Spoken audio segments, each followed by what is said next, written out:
Hi, I'm Neverdot. I'm here to answer some questions from a high schooler, and I think I'm actually doing his homework for him. Now, he asked me to answer these questions on social media use, and I don't have time for that, honestly. Like, I am spending all my time doing content creation, so the last thing I have time to do is just answer some person's questions about their homework. Unless it's content. And then I have all the time in the world for you. So, Mr. Guy, here's the answer to your questions. Number 1, can you please introduce yourself and provide some background on your expertise or knowledge related to social media algorithms and how they personally affect you? Well, I'm Neverdot. Welcome to my channel. I am a famous TikToker of 290-some thousand followers and dropping, and a much less famous YouTuber and Instagrammer and whatever other platforms there are. Go follow me on Blue Sky, please. Now, I have spent a lot of time, many years actually, on TikTok. It has had a considerable impact on my life because I am trying to be a content creator, which means I have a day job that pays for my life, and then I have content creation, which currently doesn't pay for my life. I spend 110% of my free time on that, which means I have no free time. I've given up my social life, not that I had that before, but I'm also giving up a lot of family time, which is not so cool, to accomplish my content creation goals. I do feel bad if I'm wasting time enjoying my life because I'm not creating stuff for social media. I'm not feeding the algorithm, and if I don't feed it regularly, I feel that the algorithm is going to deduct me a whole bunch of points and not feed me through to my various followers, because as we know, the different algorithms are fickle. Now, the way it has a negative effect is, of course, sucking away all my free time, which I would like to live my life at some point, which I cannot currently do because I have to keep that churning thing going. Now, as far as my knowledge of the algorithms, that's always something we're kind of guessing at. And there are various people telling you they know how it's working and they got the clue and the secret to make you a success. Maybe, who knows? You can listen to them, you can follow their advice, and you can flop, or you can do amazingly well. My first few videos on TikTok, amazing! And that's what sucked me in. If I was doing poorly on TikTok, I wouldn't be putting so much effort into it. The amount of views you get, I think, is directly proportional to how much enthusiasm you have for doing any of this stuff. So basically, the different platforms have wildly different algorithms. TikTok favors the flavor of the day. Your one video today can do amazingly well. Next video can totally flop if it's not addressing what you were popular for. And that's why on TikTok, everybody gets trapped into their little niche. If you got a viral video because you tripped over a penny, well, congratulations, you're tripping over pennies for the next 2 years, or nobody's gonna watch you. Whereas on YouTube, much more sticky. If people are following you, watching your long form content there, they're going to keep seeing you and keep getting recommended, as long as you're also in a kind of a niche so people know why to follow your channel. And that's why my YouTube channel doesn't do well, because I am doing all kinds of crazy unrelated things on my channel. So nobody knows why or if they should follow me. Fair enough. I should probably start a new channel. Instagram, it's a waste of time. I mean, with Reels, that's changed, but previously, huge waste of time unless you pay to be followed. There was no growth potential there. So whatever. Number 2, in your view, what impact does the promotion of controversial content have on user engagement and the spread of misinformation? Well, yeah, I think we all know where this is going. A lot of my feed, unfortunately, from time to time, I try to steer away from it, but a lot of it is something called rage farming, which is people intentionally posting stuff they know is going to get a rile out of people, get people angry, just so they can get that sweet, sweet engagement. I don't do that. I don't think. I post sweet, warm, cute content, which doesn't drive a lot of engagement. And that's probably my recent problem. People aren't engaging because there's nothing offending them. If they're just happy, they don't necessarily comment. If something annoys you, you're going to jump on the comments to defend your point of view or to fight the person who posted it or whatever. And you're going to fight people in the comments. And that drives a ton of engagement, which really gets your videos going, which is good if that's what you want. It's not so good for humanity, though. And I don't think that's a healthy thing at all. We shouldn't be feeding the algorithms this way, but I don't know what the solution there is. Other than you, the audience, engage heavily with good things, happy things, things that lift other people up and build other people up and are supportive. And maybe just avoid the rage farms, which is unless everybody does it, it's not going to work. So unfortunately, the algorithms do favor things that are controversial, things that are problematic, things that people hate, because hate drives engagement, unfortunately, because we are humans and we love seeing a train wreck, whatever. We just can't look away. And that's just human nature. We like to blame the algorithm, but really the algorithm's in some ways stupid, and it's just going after whatever people are engaging with, which sometimes I can't watch stuff that I want to watch because I realize, oh, my algorithm is going to shift to that, and I don't want the next week of my stuff to be, why didn't this cat die? Like, oh, just skip it. I don't want to run the risk. So it is problematic. It's not always intentionally driving controversial content. It's us that's watching controversial content. If we stopped watching controversial content and we only watched happy-go-lucky content, then that's what it would be promoting. The algorithm is not intentionally favoring it. It's we are favoring it as humans. And it sucks. It's humans. We got to change ourselves. I don't know how to do that. Number 3. How do you think the use of social media algorithms affects the knowledge and beliefs of younger generations? Oh, are we talking about Gen Alpha, iPad kids? Hi, everybody. Gen Z, you're already getting old and aging like milk. What are we going to do?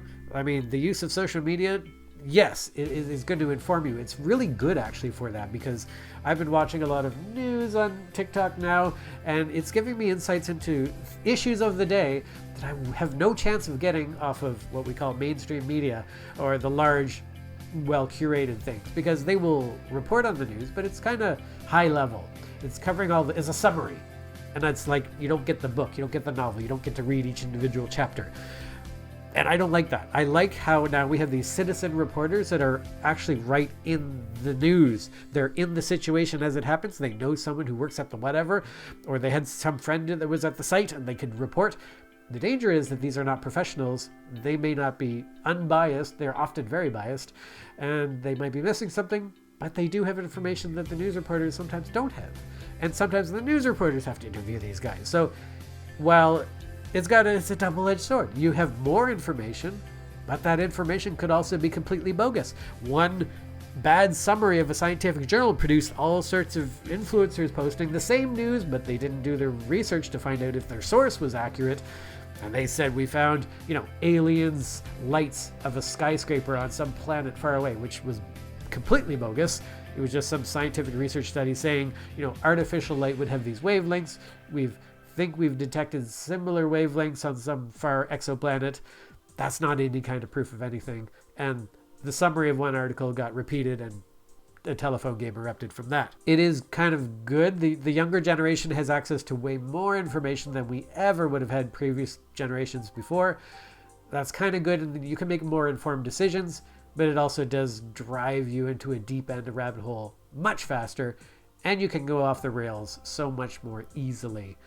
Everybody really has to analyze what they're learning from social media much more aggressively. I've even been caught out where I was like, oh, wow, I'm alarmed that this is happening. And then later I find out that it wasn't even remotely true.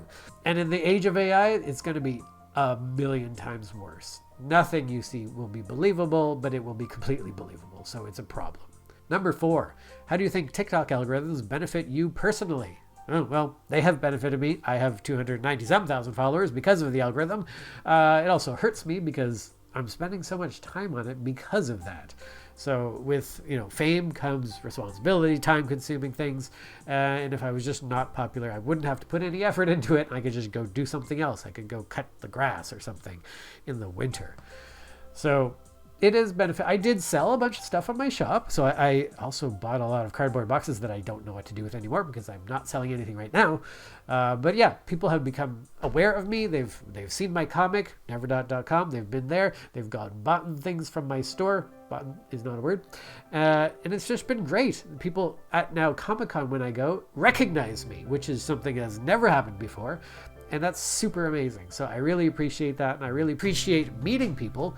And it's just because of the algorithm, specifically TikTok. That one has been particularly fantastic because it is the first platform that has made available something called discoverability, high discoverability. Before, like on YouTube or Instagram, you had to be famous already to get famous.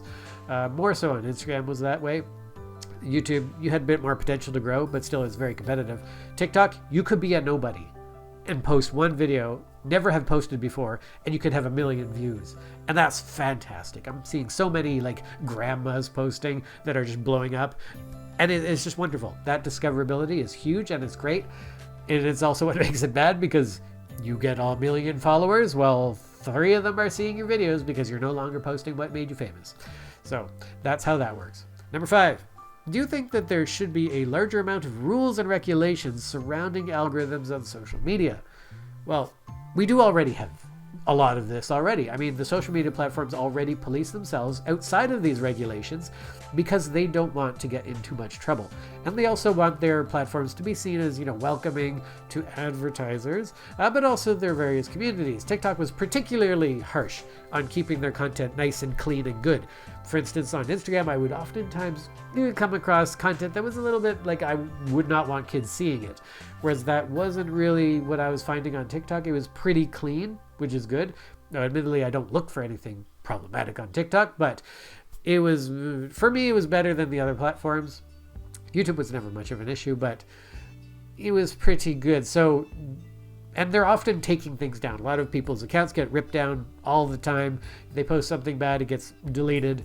But that's also a bit of a problem on all of the social media platforms. Your content, if it violates the rules, gets yanked down.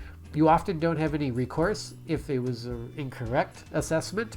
And you don't even know why, half the time, why your content was pulled down. And these rules and regulations can be weaponized against you. So not only could you be a problem as a content creator, but if you're not a problem, but other people don't like you, they can use those rules and report you fraudulently. And honestly, the social media platforms don't have the manpower to variously vet all those claims. So they just see a particular video is getting slammed with complaints. Take it down. Like, it's not worth their effort to look into it. It's better to just take it down, assume that it's a problem, because they're going to get in a lot of trouble if it is a problem and they don't take it down. So better just to take it off.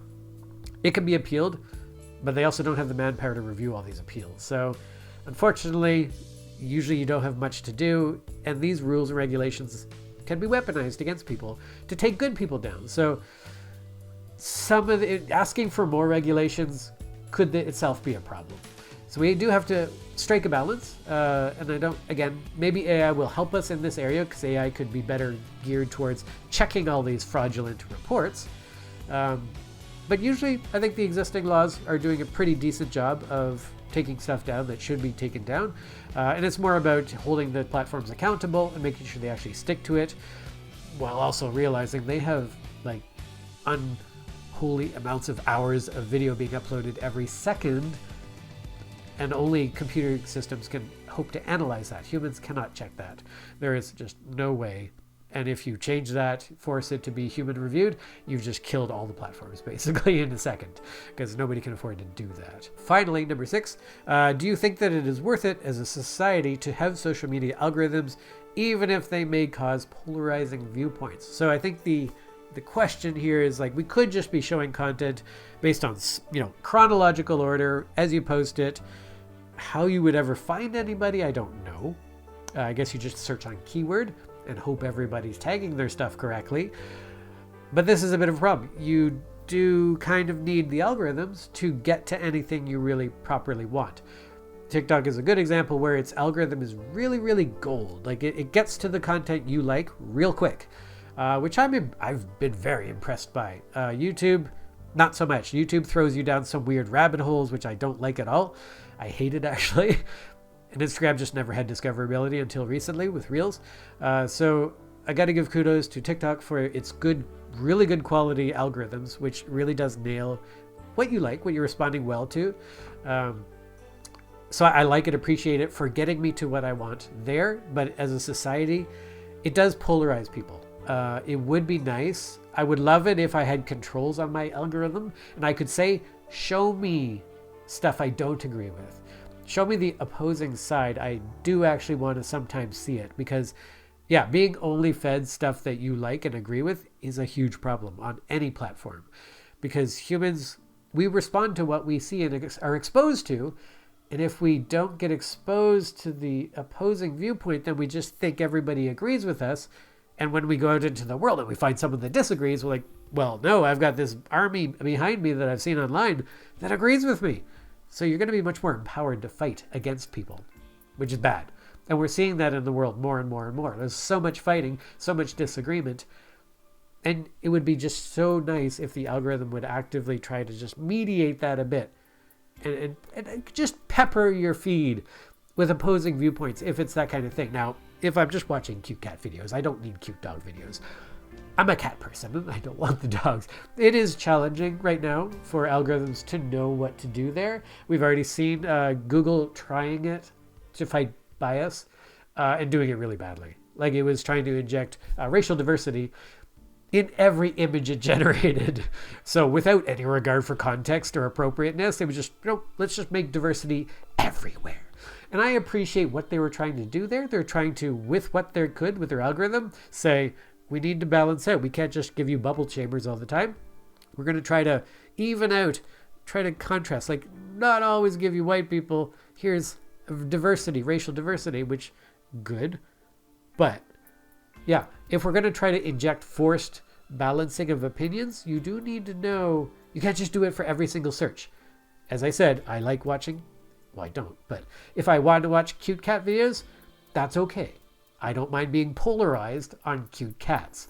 Whereas if it's a political opinion, that's really problematic. And that can cause internal, whatever they're called, civil wars.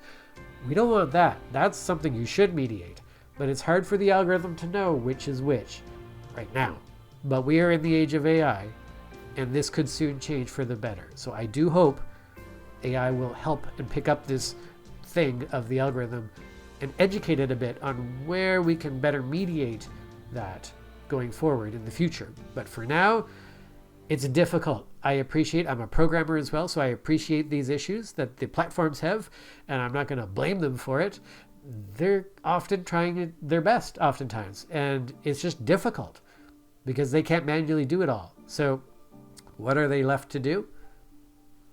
They have to wait for better technology, honestly. And it is coming our way. So maybe next year, the year after that, AI is just going to exponentially grow.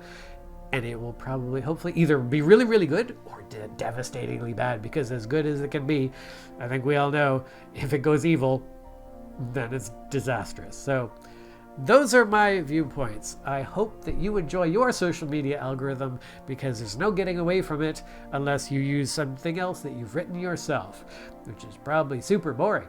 So thank you, homework asking dude, and I will see you guys next time on Neverland. Well, watch my other videos, please.